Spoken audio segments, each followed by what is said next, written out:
Estamos ahorita en Éxodo capítulo 12.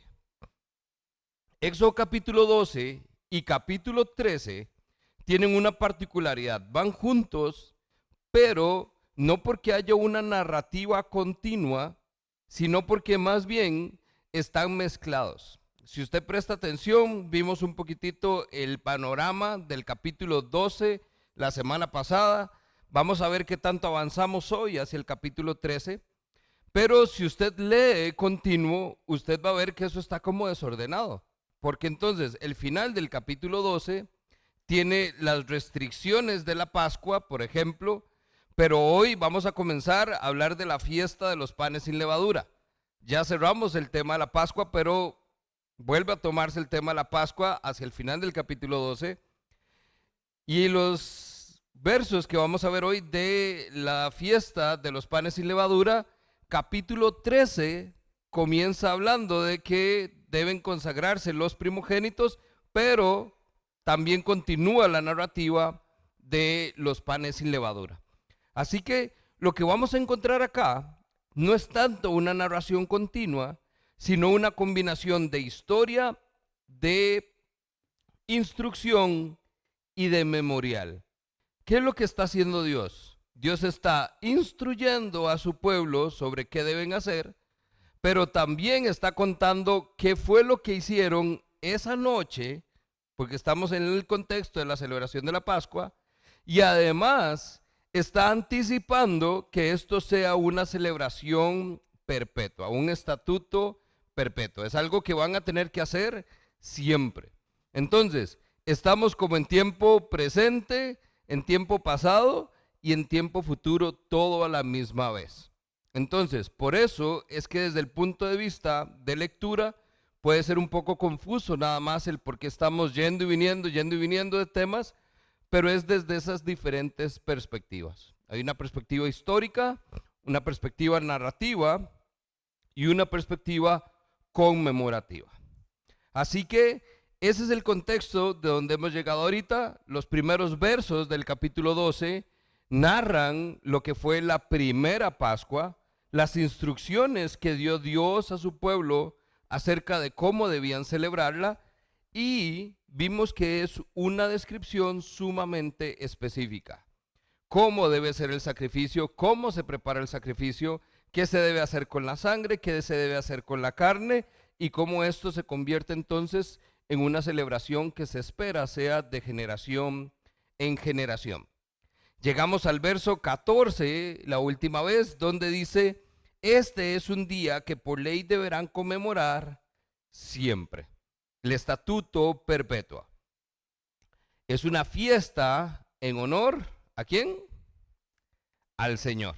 Entonces, aquí estamos anticipando porque ellos no leen o no escuchan, mejor dicho, una fiesta en honor al Señor como usted y yo hoy lo entendemos. Pero Dios está anticipando que esto de verdad prevalezca de generación en generación. Así que comenzamos hoy en Éxodo capítulo 12, verso 15.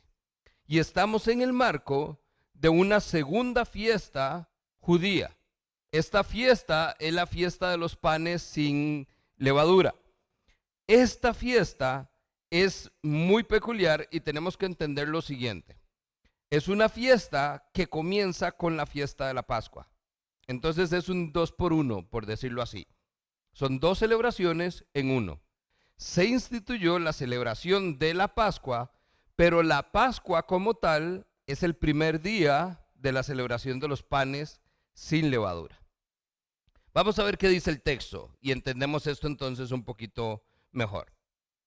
Dice el verso 15: durante 7 días ustedes comerán pan sin levadura, de modo que deben retirar de sus casas la levadura el primer día.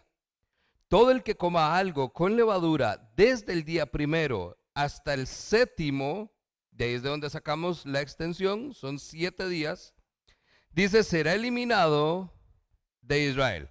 Vean que hay una advertencia severa desde primera entrada. Dice entonces: celebrarán una reunión solemne el día primero y otra el día séptimo. En todo ese tiempo no habrá ningún trabajo excepto preparar los alimentos que cada uno haya de comer. Solo eso podrán hacer. Celebrarán entonces la fiesta de los panes sin levadura, porque fue ese día cuando los saqué de Egipto, formados en escuadrones. Por ley, las generaciones futuras siempre deberán celebrar este día. Comerán pan sin levadura desde la tarde del día 14 del mes primero hasta la tarde del día 21 del mismo mes. Durante 7 días se abstendrán de tener levadura en sus casas. Todo el que coma algo con levadura, sea extranjero o israelita, será eliminado de la comunidad de Israel. No coman nada que tenga levadura. Donde quiera que vivan ustedes comerán pan sin levadura. Hacemos una pausa aquí entonces. Estamos entendiendo que se está nuevamente dando instrucciones al pueblo de Israel acerca de qué van a hacer y cómo es que lo van a hacer. En este caso, la Pascua debe combinarse con un segundo memorial, esta fiesta de los panes sin levadura. Comienza el mismo día de la Pascua porque recuerde, ¿cómo se comía la carne? Hierbas amargas, asada, ¿y qué hay de acompañamiento? Pan sin levadura. ¿Ok? Entonces, de nuevo, les di el contexto anterior porque tenemos que entender cómo es que se está desarrollando esto. Estamos hablando de una celebración. Estas son las instrucciones que el pueblo recibe la noche en que van a celebrar la Pascua. Aquí no ha pasado nada todavía. Están recibiendo las instrucciones de cómo van a celebrar la Pascua. Están recibiendo instrucciones de ahora también celebrando la Pascua. También deberán celebrar la fiesta de los panes sin levadura. Estamos entendiendo qué fue lo que pasó aquel día en aquel lugar. Pero también se nos está dando la antesala de que esto va a ser algo continuo. Todos los años, una vez al año, en un mes específico, en un día específico, esto ha de celebrarse continuamente. Ahí es donde entendemos entonces la narrativa. Si usted lo ve, va a ver que entonces se repite constantemente. Ya vimos que no deberían comer nada con levadura. Pero entonces, en unos pocos versos, vemos que dice, y no deberán comer nada con levadura. ¿Y cómo termina el texto? Esto es lo que tienen que hacer. No comer pan con levadura. Eso es como si al final dijera, ¿entendieron? O lo vuelvo a repetir. Recuerde que la forma en que se escribía en hebreo tiene una forma repetitiva, especialmente si hay instrucción. Entonces estamos viendo una forma narrativa muy tradicional que está haciendo énfasis en la instrucción. Hay que tener claridad de qué se debe hacer y qué no se debe hacer. Y especialmente, ¿por qué? ¿Cuál es la consecuencia de comer pan con levadura? Será apartado del pueblo de Israel. Entendamos esto un momento. Dios acaba de hacer todo un esfuerzo por tomar a su pueblo y sacarlo. Van a iniciar el éxodo, ese camino hacia la tierra prometida. Dios está asegurando de que entiendan algo. Si usted quiere continuar en este viaje, haga lo que le estoy pidiendo. De lo contrario, será sacado de este pueblo que Dios está escogiendo. La levadura tiene algo interesante. Debía ser retirada de la casa desde el primer día de la celebración. O sea, ni siquiera puede estar, no es que se la pongan al pan, es que ni siquiera puede haber levadura dentro de la casa. Este día primero es importante porque entonces la celebración comienza donde la levadura es sacada. Nosotros entonces entendemos que el primer día y el séptimo día son días de reposo. Son días donde entonces dice va a haber una celebración especial. Esto no es una fiesta cualquiera, no es nada más que no lo haga. Hay un día específico, en este caso 2, donde va a haber una asamblea para ver qué es lo que está sucediendo. En la época del Éxodo, Este periodo de 7 días corresponde al tiempo transcurrido entre la matanza del primogénito y la llegada de la nación a la costa del Mar Rojo. Si usted conoce un poquito más la historia, Éxodo comienza, el pueblo sale de Egipto, pero hay una primera parada. Entre esa parada y el día en que sucedió el tema de los primogénitos, la última plaga, son 7 días. Entonces, la celebración está diseñada para conmemorar lo que sucedió en esos 7 días. Ahorita no ha pasado nada, se está planteando como si va a pasar algo, pero entendemos que también se sigue celebrando por lo que ya sucedió. Y ahí es entonces donde tenemos estos 3 tiempos constantes. El viaje que impidió que la nación entonces viera la tierra prometida tiene aquí un momento importante. Se va a tomar el tiempo para poder hacer una conmemoración de esto. De ahí es entonces la palabrita, es una fiesta, pero también es una conmemoración. Hoy celebramos, pero dentro de 2, 3 años vamos a estar conmemorando lo que celebramos hace algún tiempo. Importante, la levadura tiene un contexto en las escrituras. ¿Alguien sabe a qué se asocia la levadura?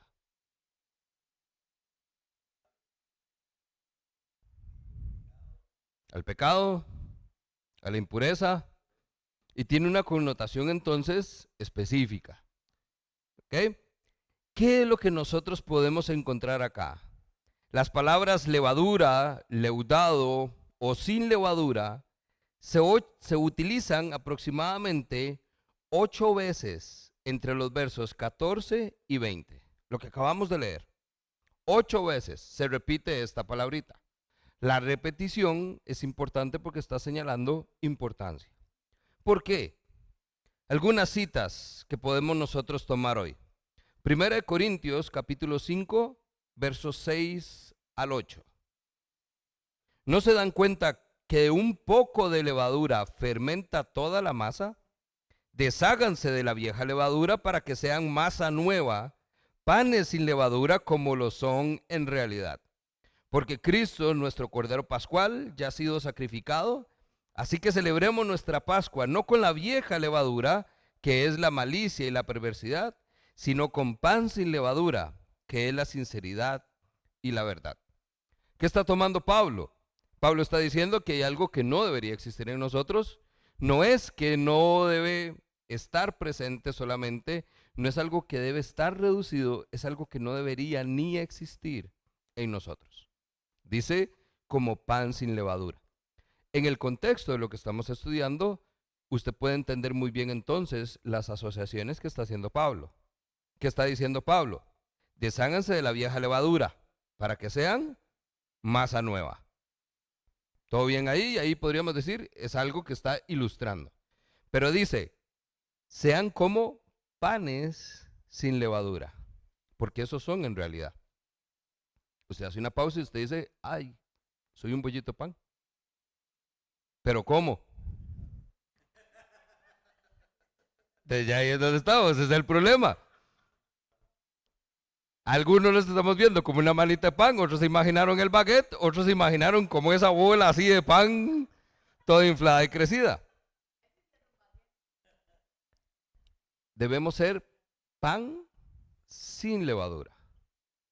Cuando nosotros leemos este pasaje en el contexto de Éxodo capítulo 12, cobra otro sentido entonces. Porque entendemos por qué es que la levadura está siendo removida. Entendemos por qué es que no debe estar ni siquiera en la casa. Esto nos da un contexto para poder entender qué es lo que Pablo está diciendo en realidad. Está haciendo las asociaciones. Dice, ¿por qué es así? Porque Cristo, que es nuestro Cordero Pascual, acabamos de ver entonces los primeros versos del capítulo 12, lo que se celebra en la Pascua y la asociación que tiene Cristo en la Pascua. Entendemos entonces por qué es que Pablo dice que Cristo es nuestro Cordero Pascual. Y a partir de ahí dice, ha sido ya sacrificado. Así que celebremos nuestra Pascua, no con la vieja levadura, sino con pan sin levadura. Esto es lo que nosotros estamos buscando. Por eso es que estamos haciendo un esfuerzo como este. para que usted pueda tener textos relevantes del Nuevo Testamento, que usted entienda por qué es que el autor está haciendo uso de estas palabras específicamente. Ahora, no se vale decir, bueno, piense cómo hubiera leído el texto sin esto, porque ya lo acabamos de hacer. Pero ese es el ejercicio. Esto es lo que permite el entendimiento del Antiguo Testamento a la luz de textos en el Nuevo Testamento. Porque estamos entendiendo que no son textos aislados. Entendemos que es lo que dice Pablo a través de la tradición judía, que de nuevo, Pablo no estuvo en el Éxodo. ¿De dónde obtuvo Pablo esta información? De un pueblo obediente que entendió que esto debía ser una conmemoración porque era un estatuto perpetuo. Entonces se está cumpliendo y se evidenciando muchísimas cosas acá. Estos y otros pasajes, usted puede darse la tareita, puede usar una concordancia, una referencia, y va a ver entonces todos los pasajes que tengan levadura y podrá entender entonces de una forma mucho más completa a qué se están refiriendo los textos. Pero avanzamos nosotros. Verso 21, vemos que entonces dice: convocó entonces Moisés a todos los ancianos israelitas y les dijo. Hay una convocatoria. Esto entonces está salido de ese tiempo de celebración de la Pascua. Esto es Moisés guiando a su pueblo. Esto ya no es la instrucción, sino es un pequeño paréntesis que se nos abre a partir de todas las instrucciones que han sido dadas ya, cómo entonces Moisés, siendo el líder de este pueblo, entra en acción y de cierta manera explica y guía al pueblo para cumplir todo lo que ya se ha instruido. Leemos entonces.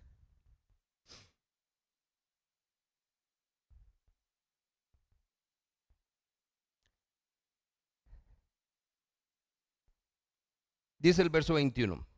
Vayan enseguida a sus rebaños, escojan el cordero para sus respectivas familias y mátenlo para celebrarla. Ahora entendemos que ya estamos fuera de la narrativa anterior. ¿Okay? Eso ya se les dio la indicación al principio del capítulo 12, donde Dios dijo cómo tenía que ser el cordero. Moisés ahora dice, bueno, ¿entendieron qué es lo que hay que hacer? Vayan, cada uno, tomen el cordero. Tomen luego, verso 22, un manojo de hisopo. Mójenlo en la sangre recogida en la palangana, unten la sangre en el dintel y los dos postes de la puerta, y no salga ninguno de ustedes de su casa hasta la mañana siguiente. Cuando el Señor pase por el país para herir de muerte a los egipcios, verá la sangre en el dintel y en los postes de la puerta y pasará largo por esa casa. No permitirá el Señor que el ángel exterminador entre en las casas de ustedes y los hiera. Obedezcan estas instrucciones. Será una ley perpetua para ustedes y para sus hijos. Este es el recordatorio de las palabras de Dios ya dadas en la instrucción, ahora de parte de Moisés. Verso 25. Cuando entren en la tierra que el Señor ha prometido darles, ustedes seguirán celebrando esta ceremonia. Y cuando sus hijos les pregunten qué significa para ustedes esta ceremonia, les responderán: este sacrificio es la Pascua del Señor, que en Egipto pasó de largo por la casa de los israelitas. Hirió de muerte a los egipcios, pero a nuestras familias les salvó la vida. Al oír esto, los israelitas se inclinaron y adoraron al Señor y se fueron cumpliendo al pie de la letra lo que el Señor había ordenado a Moisés y Aarón. ¿Saben qué me llama a mí la atención de textos como estos? Y aquí hago el paréntesis porque no es en términos de lo que Moisés está diciendo, es de lo que los israelitas están escuchando. Esto es lo que va a pasar. Está en el contexto de las plagas. Ya usted sabe que estamos en jaque. Viene pandemia, fíjame a mí. También viene plaga sobre plaga sobre plaga. Hay una advertencia de que esta última va a ser fatal. Ellos están escuchando, pero a ustedes no les va a pasar nada. Esto va a ser de muerte, pero para ustedes, si hacen lo que se les pide, el ángel de la muerte va a pasar de largo.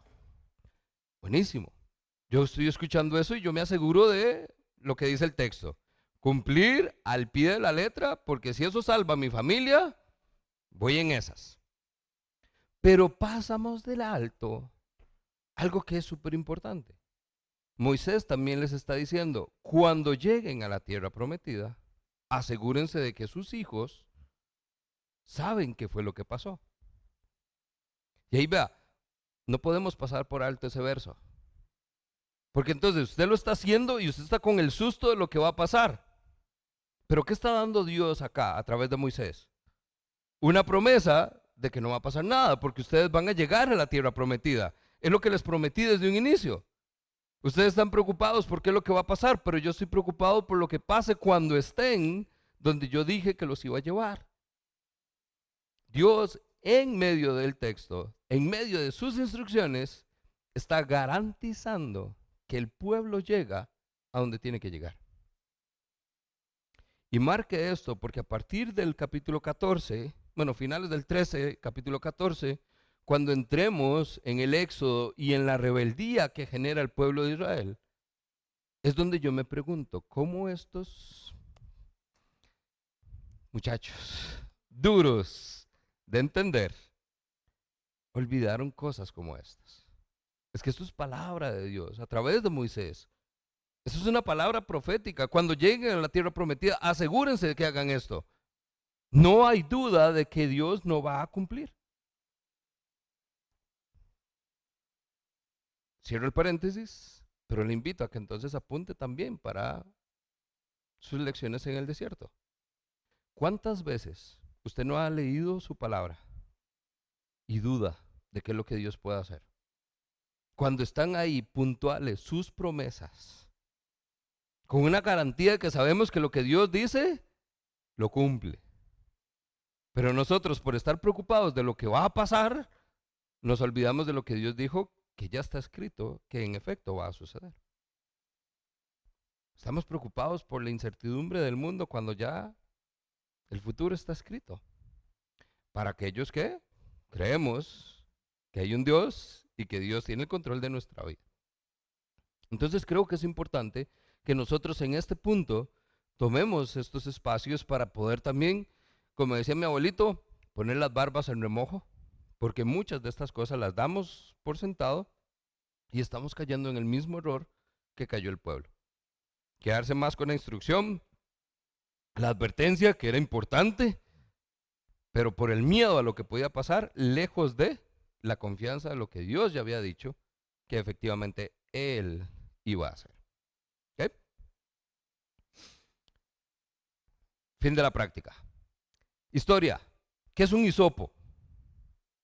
El hisopo es una rama como esta. ¿Qué es? Es una rama con muchas ramas y tiene una florcita y todo. Entonces, imagínense que lo que Moisés le está diciendo al pueblo es, acaban de matar al cordero, tienen un montón de sangre. Moisés dice algo que no había dicho Dios en la instrucción. ¿A dónde tienen la sangre? En una palangana. Entonces usted tiene una tacita con un montón de sangre. ¿Cómo agarra eso usted y pinta el marco de las puertas? Agarra un montón de ramas de hisopo, pone las ramitas, hace un rollito y le queda entonces, y ahí es donde está. Esto es lo que entonces nosotros entendemos. Es una hierba, familia de la menta, para que si usted conoce un poquito de plantitas, se da cuenta más o menos como en la matita, entre la hojita y la flor se humedece y absorbe esa sangre que era lo que entonces fácilmente logró funcionar de rodillo o brocha para pintar. Ahora, la planta como tal tiene propiedades limpiadoras y medicinales. Vea que entonces no es cualquier planta. Es una planta que en efecto nos asocia con el hisopo que usted y yo primero nos imaginamos, que también es para limpiar. A lo largo de las escrituras, el hisopo es comúnmente usado para aplicar la sangre en contexto de la limpieza del pecado. Y vea entonces que no está muy lejos de lo que Dios hizo en aquel entonces y lo que nosotros podemos ver hoy. Levítico 14:6 habla de que en la ceremonia de la purificación de la lepra se usaba hisopo, esta planta, para aplicar la sangre en los enfermos, con el objetivo de limpiar. Números 16:9. Se usaba el hisopo para hacer cenizas de una novilla roja para el agua de la purificación. Números 19:18. El hisopo era usado para aplicar el agua de la purificación. Salmo 51. Contexto, ¿se acuerda? Es el salmo del arrepentimiento. David pidiendo perdón por su falta. El hisopo se utiliza porque dice en el verso 7, purifícame Dios con hisopo y así seré limpio. Entonces, esto simplemente es un dato curioso, pero en el entendimiento de las escrituras nosotros podemos entender el uso que tiene y cómo a través de los años nosotros podemos entender a qué se refiere. Y de nuevo, usted lee el Salmo 51 y ahora entiende a qué se refiere David. Entonces agarre eso, póngalo como con agua bendita y mójeme y báñeme y límpieme, purifícame, es lo que está pidiendo el salmista.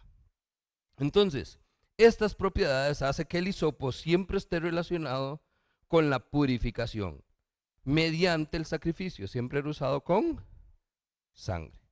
Y entonces estamos conectando un montón de puntos que entendemos a qué se refiere en realidad. ¿Qué tenemos? Dos grandes ilustraciones acá. La levadura, asociada al pecado, y el hisopo, asociada a la purificación. En Cristo, a través del Cordero, siempre vamos a tener una oportunidad de ser limpiados de todo pecado. Juan 19:29 señala el sacrificio de Jesús estando en la cruz. ¿Se acuerda que Jesús, estando ahí colgado, pidió algo? ¿Qué pidió?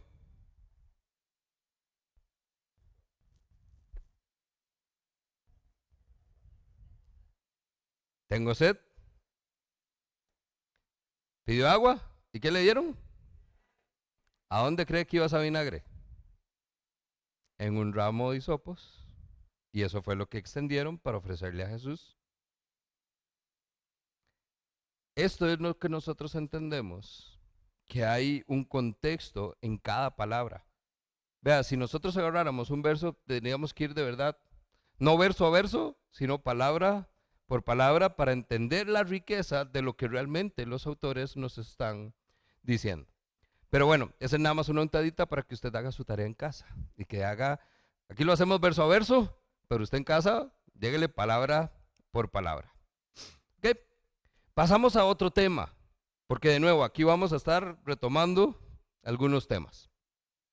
Pasamos ahora a una sección donde entonces viene el evento que nosotros estamos esperando desde el inicio del capítulo 11.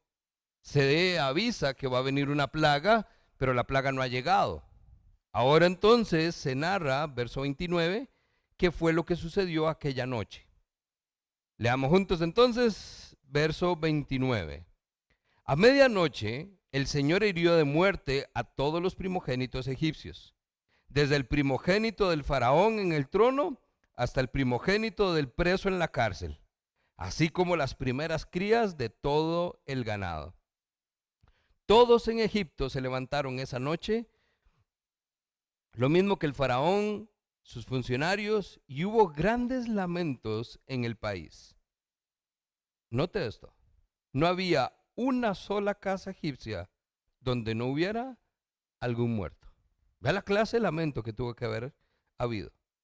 Esa misma noche mandó entonces a llamar el faraón a Moisés y Aarón y les ordenó: largo de aquí, aléjense de mi pueblo, ustedes los israelitas.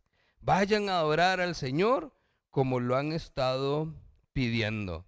Llévense también sus rebaños, sus ganados, así como lo han pedido, pero váyanse ya, ya que para mí es una bendición. Aquí entonces vamos a ir un poquito conectando lo que hemos ido dejando atrás. El ángel del Señor recorre la tierra de Egipto. Y esto es importante.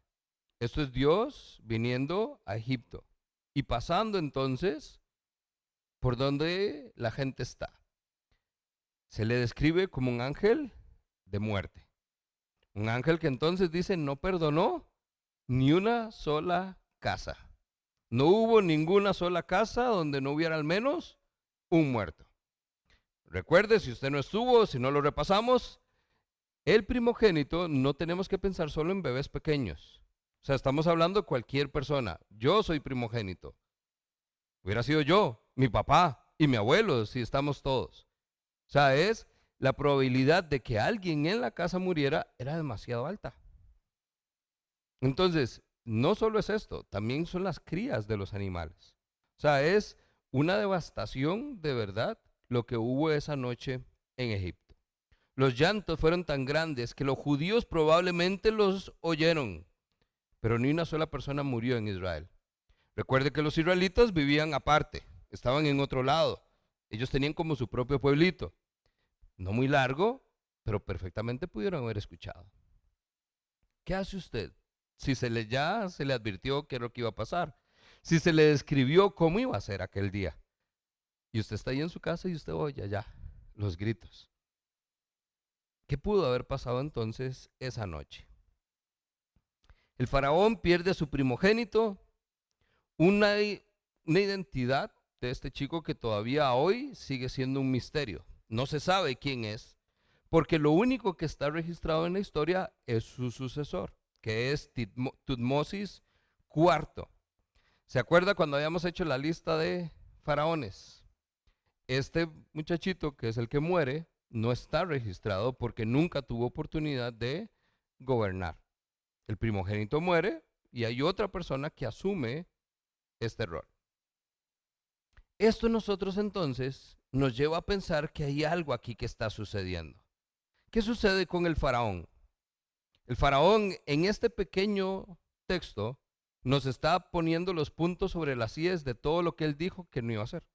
De todas las negociaciones que él trató de replantear con Aarón y con Moisés sobre cómo iba a salir el pueblo.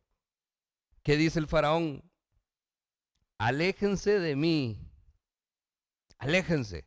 O sea, es que ya no es, tienen permiso, no es largo. Váyanse. Esto entonces, vemos que hay una intención del faraón que quiere que se vaya. El faraón finalmente supo que Dios era más grande que todos los dioses egipcios. Más grande que el mismo faraón, quien pensaba que era un dios. El faraón, recuerde, Dios ha endurecido su corazón, ha sido necio y soberbio, pero finalmente ahora se dobla. Él entiende que ya no hay nada que hacer, no hay nada que negociar, simplemente es acceder a lo que Dios ya está haciendo. Él cree que les está permitiendo irse, pero en realidad ya él perdió la batalla.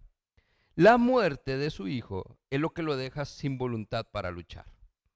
Y ese es el momento donde nosotros entendemos por qué el faraón tiene como un estado de shock.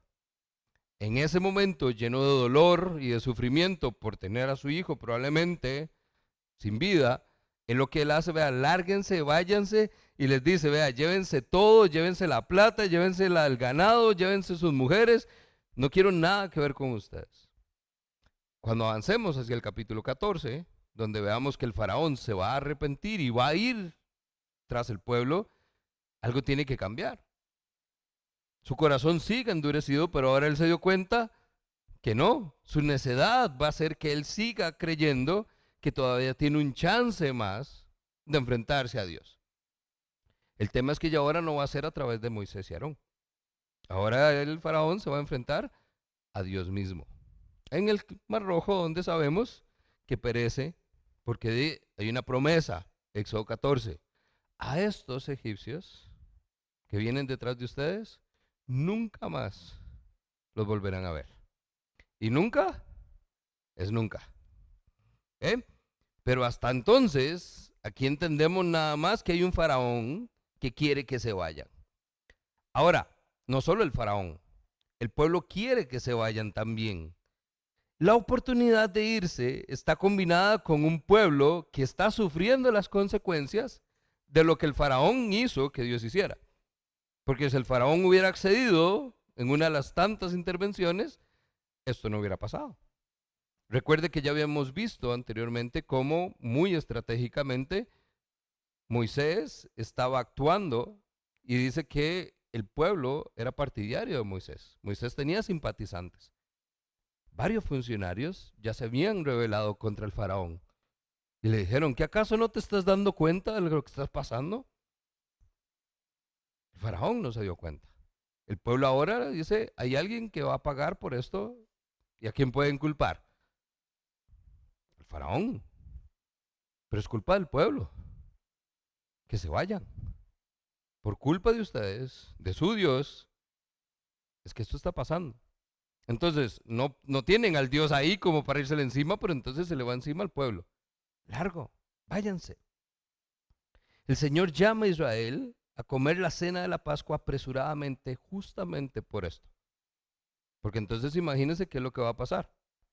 Usted tiene a un faraón que lo lleva, ¿quién lo trae? Y a un pueblo que también entonces dice, largo, es culpa de ustedes. Ustedes tienen parte en esto. Los egipcios no sabían dónde iba a terminar el juicio de Dios. Dios ya había hecho 10 demostraciones de poder de que Dios hace lo que quiere. Pero no habían dicho que iban a ser solo 10. Entonces, si en esta Dios quitó a todos los primogénitos, si esto no se arregla, ¿qué va a pasar en la que sigue? Nos vamos los que quedamos. O sea, aquí no hay más para dónde correr. Ellos están pensando, quizás la muerte de todos los egipcios es lo que viene. Y por lo tanto, el faraón y el pueblo dijeron a los israelitas, salgan de esta tierra. Y en ese momento, guiados, invitados y exhortados por el faraón y su pueblo, el éxodo comienza. Cuando nosotros vemos el viaje que emprende el pueblo de Israel, comienza esta noche. Recuerde que aquí estamos haciendo un flashback. Ya se dieron las instrucciones de la Pascua, ya están celebrando la Pascua, probablemente están comiendo cuando están escuchando todo lo demás. ¿Qué es lo que hay que hacer? Apresúrese. Porque entonces esta gente dice, váyanse, pero no es que tiene 3 días para que usted resuelva. No, váyanse ya. Por eso es que entonces entendemos el contexto de el comer apresuradamente, porque no hay tiempo. Ellos no, el marco en que nos lo da el texto es de lo que va a pasar después. Dice, coma apresuradamente porque ustedes no tuvieron el chance. Ellos no lo han vivido, pero ya lo están viviendo. Estamos recordando entonces lo que sucedió en esa noche. No como instrucción, no como conmemoración, esta es el live action ahí.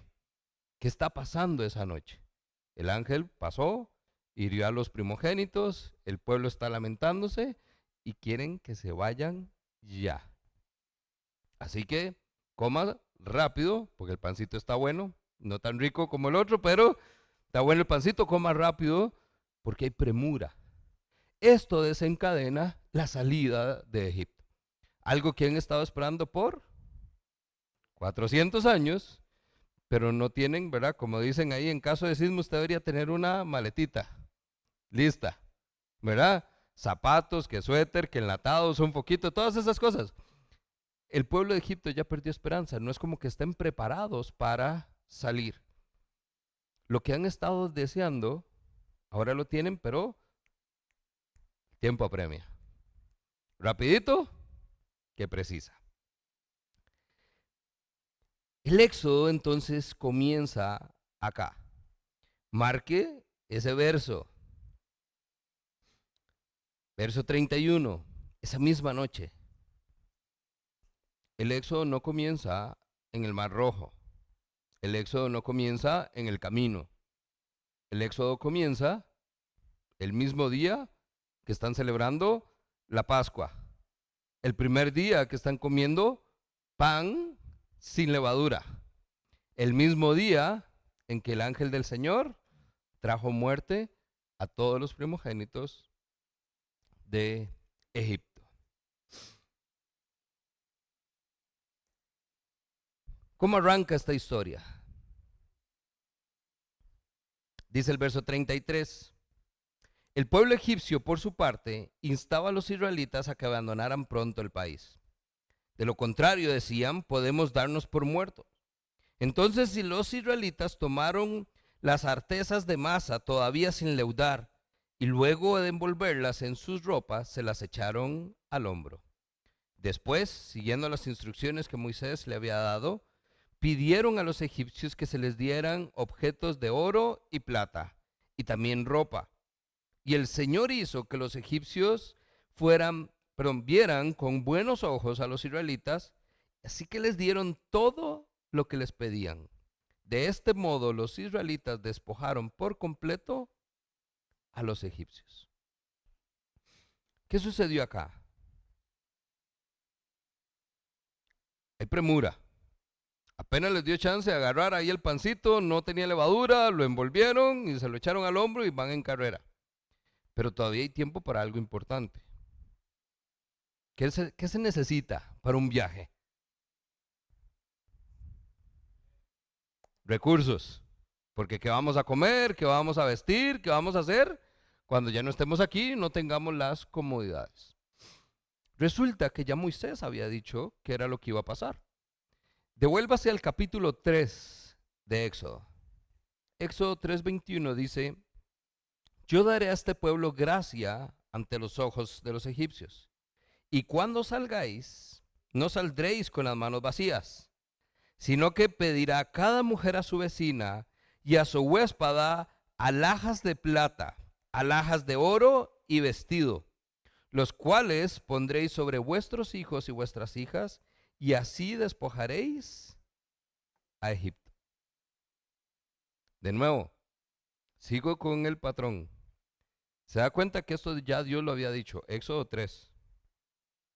Yo me pregunto, ¿cuántos de los israelitas realmente hicieron la conexión de, no, suave, no nos podemos ir? Porque Moisés dijo que nos iban a dar plata y nos iban a dar oro y nos iban a dar un montón de cosas. Génesis capítulo 15. Entonces Jehová dijo a Abraham: ten por cierto que tu descendencia morará en tierra ajena y será esclava ahí y oprimida por 400 años. Mas también a la nación a la cual servirán juzgaré yo, y después de esto saldrán con gran riqueza. Ahí es donde ¿a dónde nos perdemos? Es que no es lo que Dios dijo ayer. Es lo que Dios dijo ayer, que es un eco de lo que dijo hace un mes, de lo que dijo hace 10 años, de lo que dijo hace siglos. Desde el principio, Dios tiene un plan y Él tiene el control sobre ese plan. Éxodo capítulo 13, verso 35, se está cumpliendo la promesa que Dios hizo en Éxodo capítulo 3, que le hizo a Abraham en Génesis capítulo 15. Dígame si no es maravilloso. Después de siglos de trabajar gratis, la nación sale con un pago: cesantía, aguinaldo, vacaciones y todo lo que necesiten, y un tiempito extra para que tengan para el camino. Fácilmente.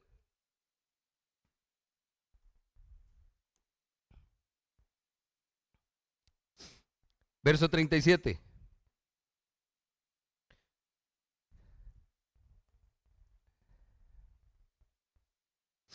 Los israelitas partieron entonces de Ramsés en dirección a Sucot. Sin contar a las mujeres y a los niños, eran aproximadamente 600,000 hombres a pie. Con ellos salió también entonces gente de toda la haya y grandes manadas de ganado, tanto de ovejas como de vacas. Con la masa que sacaron de Egipto, cocieron panes sin levadura, pues la masa aún no se había fermentado. Y como los echaron de Egipto, no tuvieron tiempo de preparar la comida. Los israelitas habían vivido en Egipto 430 años. Y dato curioso, Precisamente el día que se cumplían los 430 años, todos los escuadrones del Señor salieron de Egipto. Aquella noche el Señor la pasó en vela para sacar a Egipto, el Señor la pasó en vela para sacar de Egipto a los israelitas. Por eso también las generaciones futuras de israelitas deben pasar esa noche en vela en honor al Señor. Esta última porción, acá en el capítulo 12, nos habla entonces de algunos datos importantes. Si a usted le gusta entonces geografía, da puntos de referencia. ¿Salieron de dónde? De Ramsés con rumbo a Sucot. Ese es el primer tramo. No tenemos todavía la vista completa de la ruta, pero entonces tienen por lo menos trazado ese primer tramo. ¿De dónde a dónde vamos? Cuando se fueron, los hombres sumaban 600,000. La nación tenía entonces, de ahí es donde sacamos un número aproximado, al menos 2 millones de personas, si estamos contando niños y mujeres. Ese enorme ejército de personas se mueven juntas a través del desierto, junto con una gran cantidad de animales. ¿Cómo se mueve usted de esa manera? Imagínenselo, usted tiene la tarea. Yo no sé si Moisés era papá gallina, pero se imaginan Moisés contando a todos los pollitos para asegurarse que no quedó nadie atrás. Pero vea que de ahí otro dato curioso. No solo iban israelitas, iba toda clase de gente. ¿Cómo hacía Moisés para saber si era de los suyos o no? Más de uno iba ahí camuflado, se puso ahí la gorrita como para pasar desapercibido, pero entre aquel mar de gente y de animales, simplemente no hay un conteo. Lo que hay es un aproximado a partir de un registro bíblico, que lo que ayuda es esto, y esta es la palabra que me gusta que podamos usar, nos ayuda a dimensionar la masa de gente que salió de Egipto. ¿Okay? No podemos contar, no podemos decir fueron 2 millones, 3 millones, 2.5. ¿Okay? Pero sí nos ayuda a dimensionar que es un montón de gente. Un montón de gente. Están cruzando el desierto a pie. Números, capítulo 11. Verso 4 dice, gente de toda clase se había mezclado con los israelitas. Esa gente solo pensaba en comer. ¿Quién sabe quién estaba viendo entonces, verdad? Solo pensaban en comer. Y también los israelitas volvieron a llorar y dijeron, ¿quién nos dará carne? Estos números, haciendo referencia a la gente que va con los israelitas. Toda clase de gente es la frase que se utiliza. Muchos egipcios, quizás otros extranjeros. Los israelitas no eran los únicos esclavos de los egipcios. Quizás hay gente entonces. Vea que dice, y nos da un poco de contexto también, cuando dice quiénes murieron, los primogénitos, dice desde el primogénito de la casa del faraón hasta el primogénito del hombre que estaba en la cárcel. Quiere decir que tiene un montón de presos también. Hay gente que entonces dice, si esta gente se va, voy con ellos. No porque sean partidarios del movimiento, es simplemente lo que están viendo es una oportunidad. Son oportunistas. Esto nos habla de que hay un grupo mestizo. Un egipcio se casó con una doncella judía. Un hebreo que se casa con una doncella egipcia. Los hijos de esta unión, vamos a ver entonces que se quedan con los egipcios. Muchos de aquella multitud de toda clase de gente salieron de esa tierra. Pero eso quiere decir que también muchos otros quedaron atrás. Aquellos que sí salieron se preguntaban muchas veces si quizás tomaron la decisión correcta. Porque usted sale con la promesa de libertad. Pero estamos a un capítulo de ver cómo esto se pone en alitas de cucaracha. Entonces ahí es donde, vea, si usted está seguro y convencido, usted dice, Dios está conmigo y Él resuelve. Pero si usted no es creyente, usted dice, vean, no, aquí estamos bien fregados. Y se devuelven, huyen. Quizás son solitarios que entonces dicen, mejor Voy a ver cómo me va solo, porque no pueden volver a Egipto, pero tampoco quieren seguir con este pueblo. Las dificultades fueron los primeros entonces en quejarse. Eso revela que no eran verdaderos israelitas en todo el sentido de la palabra. Y ahí es entonces donde nosotros entendemos, hacemos un avance importante, donde entonces, ¿por qué es que comienzan a hacer un becerro de oro ante la ausencia de Moisés y la guía de Dios? ¿Quién cree que puso esa idea? Alguno de estos que entonces dice, vea, si Dios no está, yo conozco uno que sí puede ayudar. Ah, ¿en serio? Y comienzan y le dan misma. Hasta el propio Aarón se va en la tanda. Es que ahí no, nadie está exento. Aarón es el que construye. La mano derecha de Moisés es quien les ayuda a construir el becerro de oro. Esto es un pasaje que entonces no podemos tomar a la ligera porque entendemos que va gente de toda clase y con cierto poder de influencia sobre lo que el pueblo va a hacer y las decisiones que va a tomar. Por eso es que hay cosas que están escritas ahí en la Biblia donde usted dice, no es parte de la historia más alto, pero tiene una relevancia importante en el contexto en que se está escribiendo. Cuando Israel sale de Egipto, era una nación en el día 1. Antes, que eran esclavos, era un pueblo. Váyase a los primeros capítulos de Éxodo. ¿Cuánta gente llegó a Egipto? 70. ¿Ok? De esos 70, ¿cuántos están saliendo? Aprox 2 millones de personas. Cuando Dios dijo, haré de ti una gran nación, tenía razón. No es que se multiplicaron como conejos, es que hubo una bendición, un cumplimiento divino, un favor que otorgó fertilidad a estas mujeres que hizo que cuando ya entonces dejan de ser esclavos, día 1, ya Dios no dice que es un pueblo, dice, es mi nación. Hay una nación a partir de este momento que es clave en la historia del pueblo de Israel. Era una familia, José llegó, halló gracia, pero ¿quién iba a pensar? ¿Se imaginan las historias de esos abuelos? ¿Quién iba a decir? ¿Se acuerda a Josecito? Sí. Y a partir de ahí viene toda esta bendición. Esas referencias donde hay que irse a Abraham, es que eso no se le prometió a José, se le prometió a Abraham. Y Abraham murió, por eso dice Hebreos 11, Abraham murió sin ver la promesa cumplida, pero su fe le fue contada por justicia. Es que es ese nivel, o sea, cuando nosotros pensamos, ¿qué nos puede servir textos como estos a nosotros? Es reafirmar una fe en un Dios que tiene todo armado, que tiene todo en sus manos y que con el nivel de instrucciones que vemos en estos capítulos, vea, yo creí que yo era organizado y planificado y terco a la hora de ejecutar. Pero Dios es que de verdad lo tiene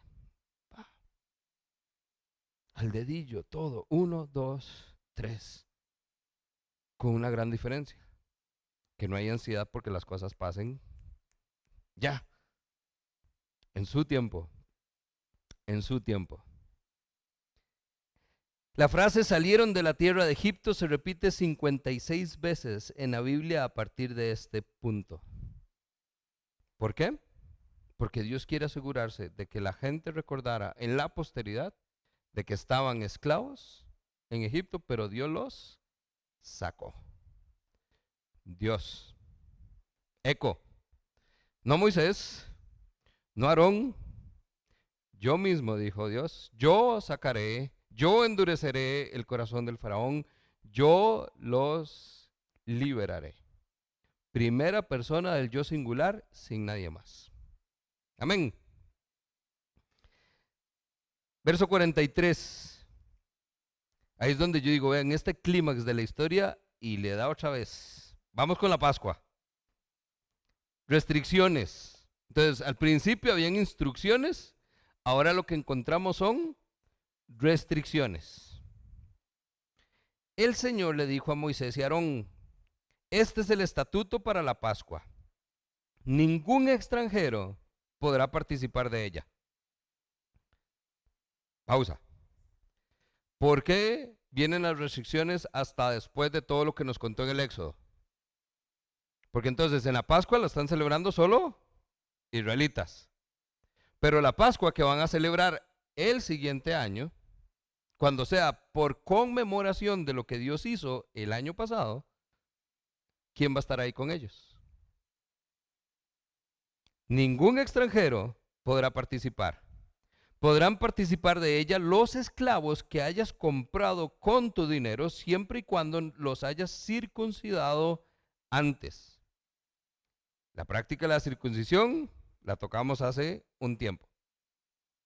Ningún residente temporal ni jornalero podrá participar de ella.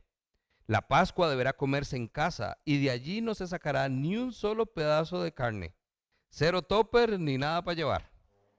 La Pascua deberá ser en casa y de allí no se sacará nada. Ve el nivel de instrucciones que está dando Dios. Tampoco se quebrará ningún hueso al animal sacrificado. Toda la comunidad de Israel debe celebrar la Pascua, toda.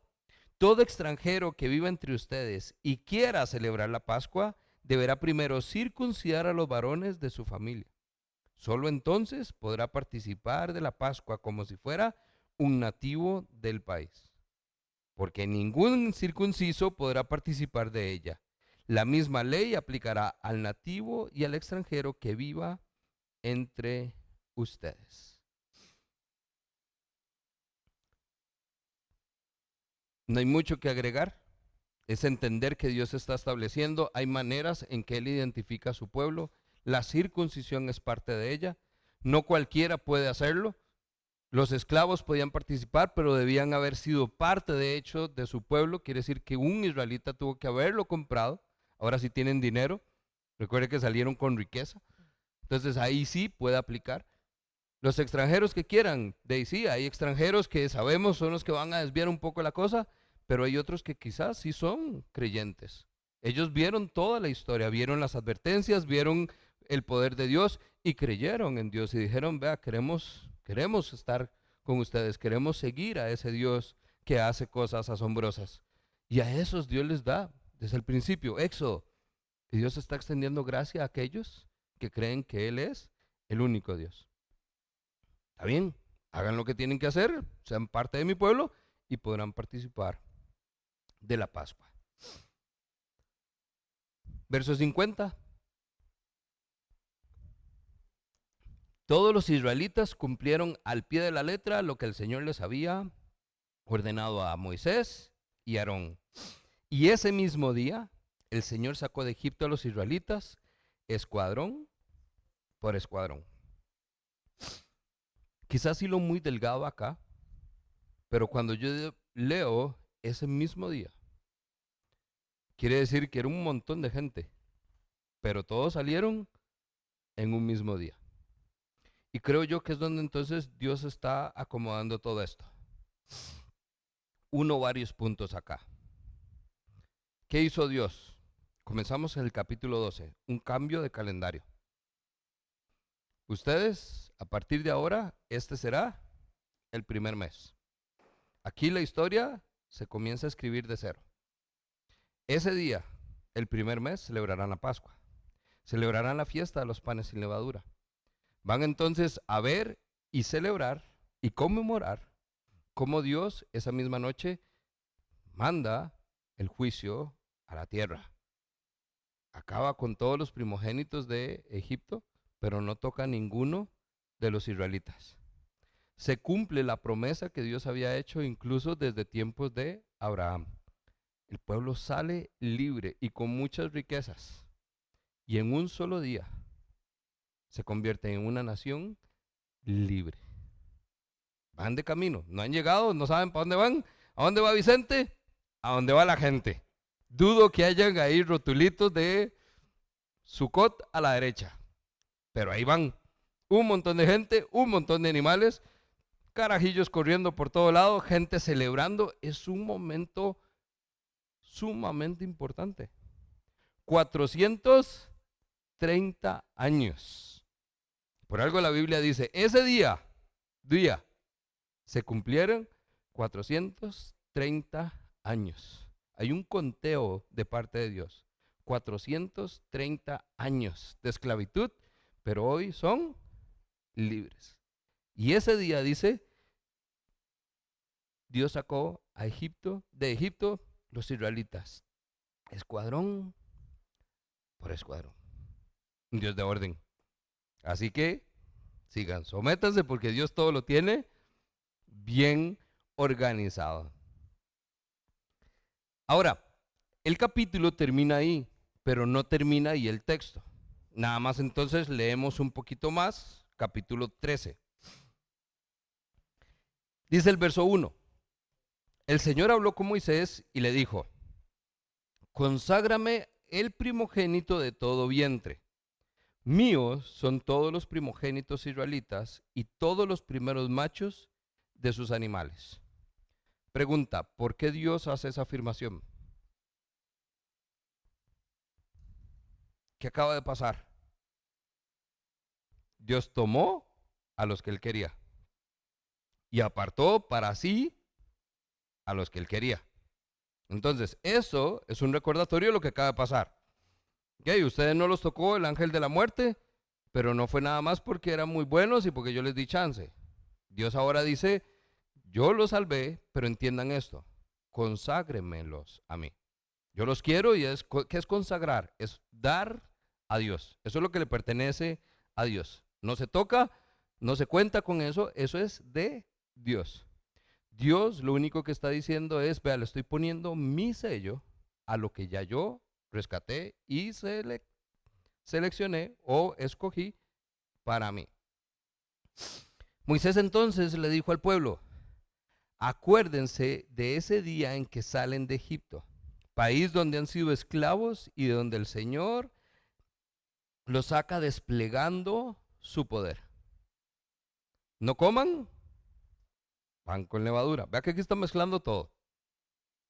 Ustedes salen hoy en el mes de, ¿cuál es Aviv?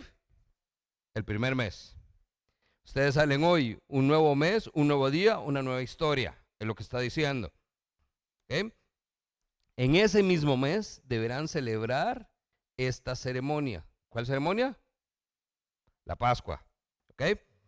Cuando ya el Señor los haya hecho entrar en la tierra que prometió dar a sus antepasados, se trata entonces de la tierra de los cananeos, los hititas, los amorreos, los heveos, los jebuseos y todos los que están bien feos. Ahora sí, Dios les está dando un mapa de para dónde van.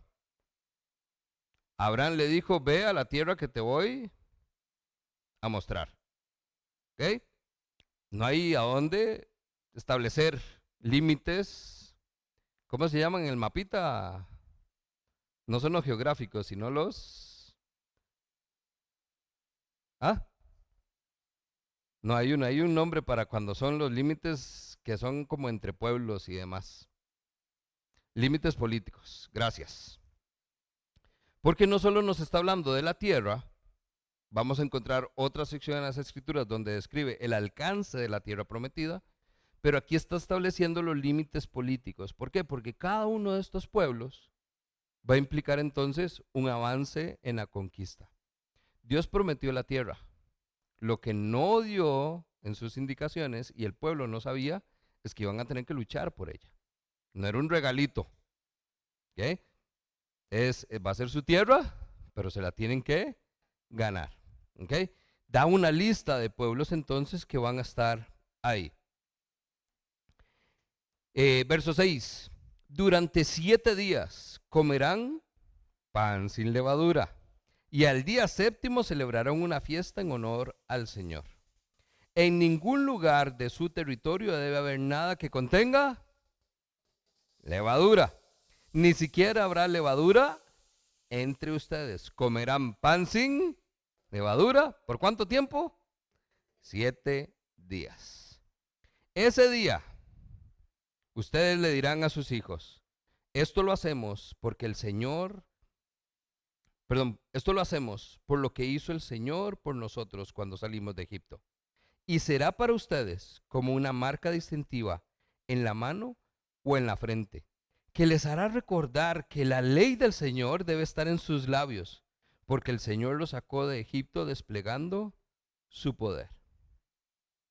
Aquí hay algo importante, porque ¿a dónde dice que debe estar esa ley? ¿En la frente? En las manos. Más adelante vamos a ver, cuando se dé la ley, dice, grábate estas palabras, Deuteronomio capítulo 6, incúlcaselas a tus hijos, de noche, de día, en el camino, cuando vayas, cuando vuelvas, grábatelas en la mano, en la frente, ponlas en los postes del vecindario. Hay una asociación con lo que va a pasar. Apocalipsis, si estuvieron con nosotros, va a haber un ejercicio de parte del anticristo donde va a grabar el 666, la marca, en la frente o en la mano. Todo está aquí. Verso 10, año tras año, en la misma fecha. ¿Cuándo es la fecha? En el mes de Aviv. ¿Cuándo se celebra la Pascua? En el día 14. El día 10 se escoge el cordero. Día 14 se mata el cordero, todos a la misma vez. Ese mismo día comienza la fiesta. ¿Qué es lo que comen? Pan sin levadura.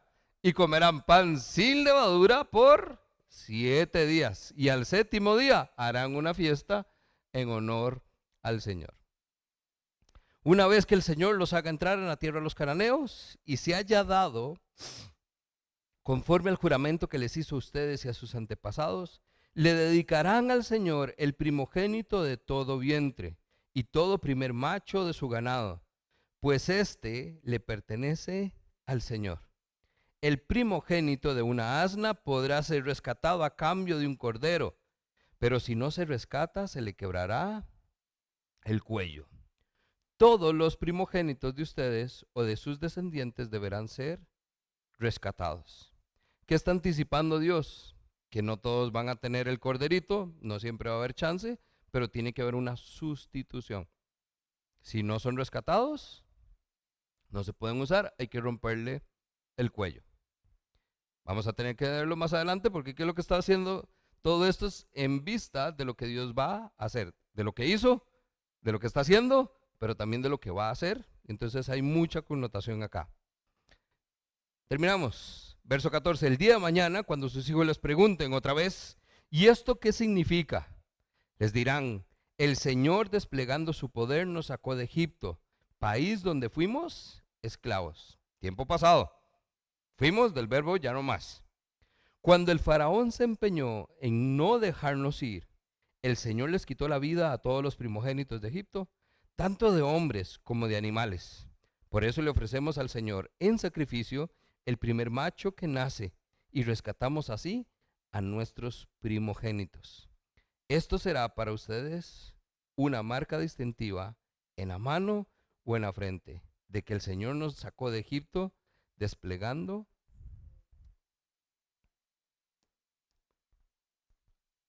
¿Cuál es el concepto que se repite?